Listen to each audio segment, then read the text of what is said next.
իսկ դատի տալու process-ը դա ինչ որ Լատվիայում թե որտեղ ձևակերպած դեղին մամուլ է, որը որ ամեն օր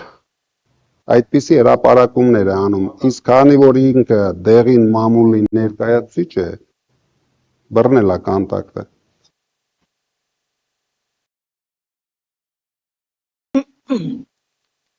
Տեսեք, վերջին օրերին մի շատ վատ դիսկուրս է Նիկոլը սկսել երկրով մեկ,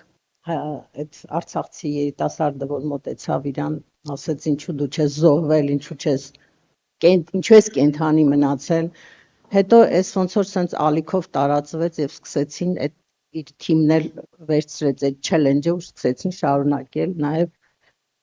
դու ինչի չես զոհվել, նա ինչի չի զոհվել, հիմա մարդիկ սկսում են արդեն պատասխանել, բա դուք ինչի չեք զոհվել, հա, կարծես թե զոհվելը մի երանելի վիճակ է, մենք փոխանակ մտածենք նրա մասին, թե ինչու են այդքան մարդ զոհվել, հիմա մեկս մյուսից հարցնում ենք, թե նա ինչի չի զոհվել, սա ինչի չի զոհվել, բանը հասավ նրան, որ արդեն անվանական են հարցնում մարդկանց,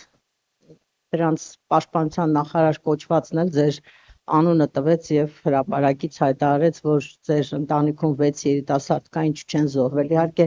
մի օր հետո ոնց որ հերքել է, թե ես նկատի չունեի զոհվել, ես նկատի ունեի պատերազմին մասնակցելը, բայց այդ ելույթը բոլորս լսել ենք, որ ասել է նահատակվել բառը, այսինքն եթե ինքը չգիտի, որ զոհվելն ու նահատակվելը նույն բանն են, ոչինչ չեն կարող անել, բայց ամեն դեպքում ես կարծում եմ իհարկե, որ հասարակությունը շատ վատ ընդունեց այս դիսկուրսը, հա, ինքը իր մեծ հաշվով բոլորը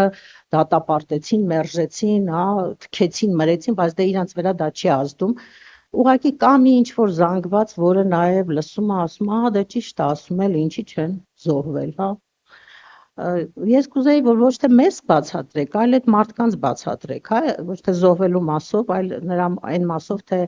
պատերազմում մասնակցել են, չեն մասնակցել, ինչու չեն մասնակցել ձեր զավակները եւ առհասարակ ոնց կարելի է պատասխանել, ոնց կարելի է դադարեցնել այս տեսակ գարշելի նողկալի դիսկուրսների տարածումը երկրով մեկ։ Դուք ոնց եք դա պատկերացնում։ Ես կարող եմ ասել, որ մեր ընտանիքի տղաները թե պատերազմի ժամանակ, թե դրանից առաջ աշխատել են, որ իրենք չզոհվեն, որովհետև իրենք կենտանի մեռելներ են, իրենք ուրիշ ոչ մի խոսույթ չեն կարող տալ հասարակությանը, մենք առաջարկում ենք ծրագրեր, ինչպես կարող ենք զարգացնել մեր երկիրը, ինչպես կարող ենք ուժեղացնել մեր անվտանգությունը, որպեսզի մարդիկ չզոհվեն, այս մարդիկ բերելով հազարավոր զոհեր այս տարիների ընթացքում, նույնիսկ չեն կշտացել դրանից, ուզում են, որ հայ բնակչության ամենակիչը այն ընդդիմադիր ուժերը, ընդդիմադիր ժողովուրդը բոլորը զոհվեն, եւ եթե մենք չկանգնեցնենք այս process-ները, իրենք կհասնեն իրենց նպատակին, Սաֆարովները կմտնեն Հայաստան եւ այդ ժամանակ մենք չգիտենք ով կզոհվի, ով կենտանի կմնա, բայց վստահ եմ, որ առաջին հերթին այդ ասողներն են զոհվելու, որովհետև ոչ մեկը չի ընդունում եւ չի սիրում այդպիսի խոսույթներով հանդես եկող մարդկանց։ Թող այդ ասողը լավ ուսումնասիրի իր ղեկավարած նախարարությունը եւ տեսնի այդ 6 տղաները եւ իրենց ընտանիքը ինչեր են արել, երևի ինքը այդքան ուղեղ չունի, որ գոնե ուսումնասիրի դա։ Լավ, մի թեմա կա, որի մասին կուզեի, որ դուք էլ արտահայտվեիք, հա։ Ես իմ դիտարկումները ցույց են տալիս, որ հասարակությունը երկու խնդիր է դնում ձեր առաջ, հա, երկու պահանջ ունի ձեզանից։ Մեկը, որ երաշխավորված լինի, որ ցնցումների մեջ չի ընկնելու երկիրը, պատերազմ, արհավիրքներ, ճգնաժամեր, չգիտեմ, ֆորս մաժորներ լինելու, այսինքն դուք պիտի կարողանաք խաղաղ կառավարեք եւ ավելի լավ վիճակում պիտի լինի երկիրը, քան թե Նիկոլ Փաշինյանի ժամանակ, եւ երկրորդը իր համար կարեւոր է այդ վախի գործոնը, հա։ Ես ինչքան հետևում եմ, տեսնում եմ, որ մարդիկ այսօր ինչի են կարկանդված, ինչի են այսքան սահմանափակ խոսքի ազատության մեջ, իրենց դրսևորումների մեջ, նույնիսկ վախենում են ընդդիմության հանրահավաքներին մոտենալ, կարծիք հայտնել, մի հատ լայք դնելու համար կարող են աշխատանքից ազատվել եւ այլն, եւ այդ վախի գործոնը երևի երբևէ երկրում այսքան մեծ չի եղել, ինչքան հիմա է, ու դա շատ բացական դեր է խաղում, հա, վախը նաեւ ստիպում է մարդկանց, որ գնան հենց այդ վախով էլ քվեարկության գնան։ Դրա համար հիմա գլխավոր խնդիրը, որ դուք պիտի լուծեիք, ինձ թվում է այս փուլում, պիտի լիներ այդ վախից մարդկանց թոթափումը, մարդկանց ոգևորելը, մարդկանց հասկացնելը, որ մի վախեցեք, ձեր համայնքապետը, հիմնարկի ղեկավարը, այսա այնա, ասենք փոքր գյուղեր կան, որտեղից մենք արձագանքներ ենք ստանում, որ հայտարարակ տերոր, տոտալ վախի մթնոլորտ է ձևավորված եւ մարդկանց զգուշացնում են, ասում են, որ իմանալու ենք ով ինչպես է քվեարկել։ Սրա դեմ ես ճիշտն ասած չգիտեմ, հա, ինչ ձևով կարելի է պայքարել։ Ես փորձում եմ, ասենք, մարդկանց նույն համոզել, բացատրել, որ ոչ ոք չի իմանալու ձեր քվեարկության արդյունքը, սպառնում են,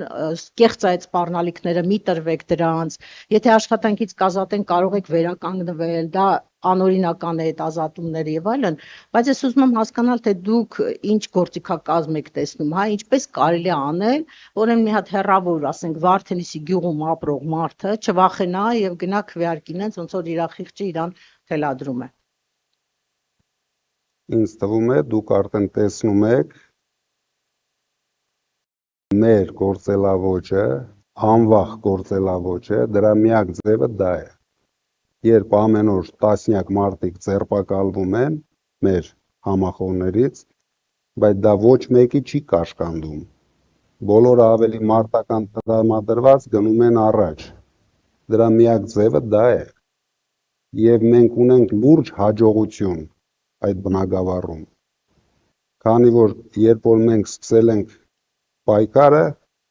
մոտ 40%-ը չէին պատասխանում, հրաժարվում էին պատասխանել։ Այսօր դա ընդամենը մնացել է 18%։ Ես դա համարում եմ,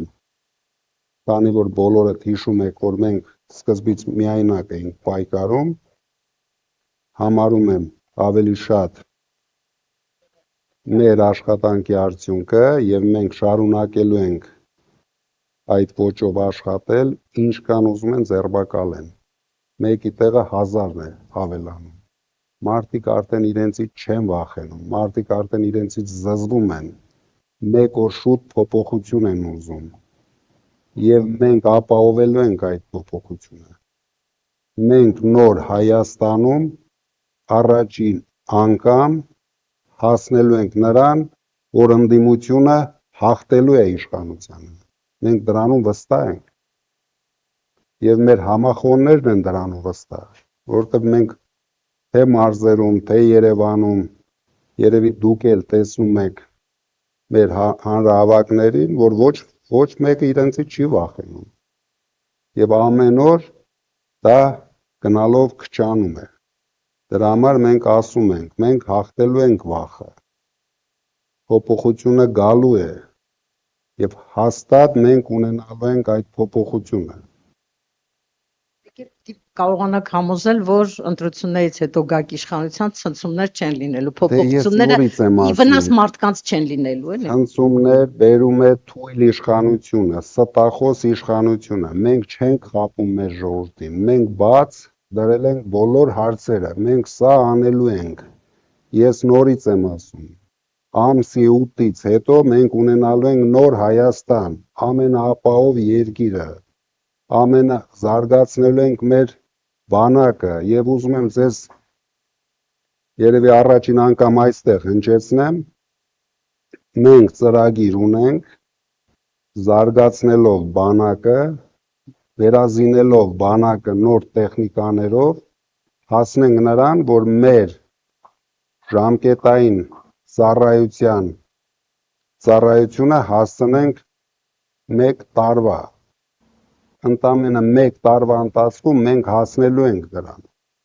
եւ մեր ժողովուրդը կտեսնի դա։ Ես գիտեմ, որ սրանք տարածում են, որ մենք ավելացնելու ենք նորից 2 տարի, բայց մենք հակառակն ենք անելու։ Մենք 1 տարի ենք սարքելու ժամկետայինը։ ունենալով ուժեղ բանակ իհարկե։ Քանի որ գործընկերներս երկու հարց են տալիս, ես երկու հարց տամ։ Առաջինը, ձեր թիմակիցները ձեզ անվանում են Հայաստանի հաջորդ վարչապետ։ Ներկա պահին գործող սահմանադրությամբ դուք դրա իրավունքը չունեք։ Բայց ձեր թիմակիցները ասում են, որ ստանալով մեծամասնություն ազգային ժողովում փոխվելու է Հայաստանի սահմանադրությունը։ Հարց. արժե արդյոք մեկ մարդու համար փոխել Հայաստանի սահմանադրությունը։ Իդեպ ասեմ, որ նրանք ԿՊԱ-ականները դա մի անգամ արել են։ Նրանք փոխել են ազգային ժողովով սահմանադրությունը, որպեսզի Հրայր Թովմասյանը չլինի սահմանական դատարանի նախագահ։ Բայց արժե արդյոք շարունակել այդ սխալ պրակտիկան։ Նայեք, մենք չենք փոխում սահմանադրությունը, մենք փոխում ենք սահմանադրության մեկ հոդված, 148-րդ հոդվածը, որը ազգային ժողովով հանգիստ մի հատ քվեարկումով փոխվում է։ Բայց դա երևի մեր երկրի ամենակարևոր հոդվածն ենք փոխում։ Դա չի արվում ինձ համար։ Դա արվում է այն 7 միլիոն հայերի համար, ում զրկել են իրենց երկրի կյանքին մասնակցելու իրավունքից, վախենալով դրսի մարդկանց հնարավորություններից, իրենք փակել են երկիրը ամբողջ սփյուռքի առաջ։ Մենք դրան ենք հասնելու, մինչև այդ հոդվածը չփոխվի, դա ես վերցրել եմ իմ վրա, որ փոխենք, քանի որ դա մեծ վնասներ է հասցնում մեր երկրին։ Մենք բոլորս հասկանում ենք, Հայաստանը փոքր երկիր է, սահմանափակ տնտեսությամբ, սահմանափակ հնարավորությունների երկիր է, եւ գիտենք, որ շատ մեծ երկրներում մենք ունենք շատ հաջողակ ավելի հայրենասեր հայեր, ովքեր պատրաստ են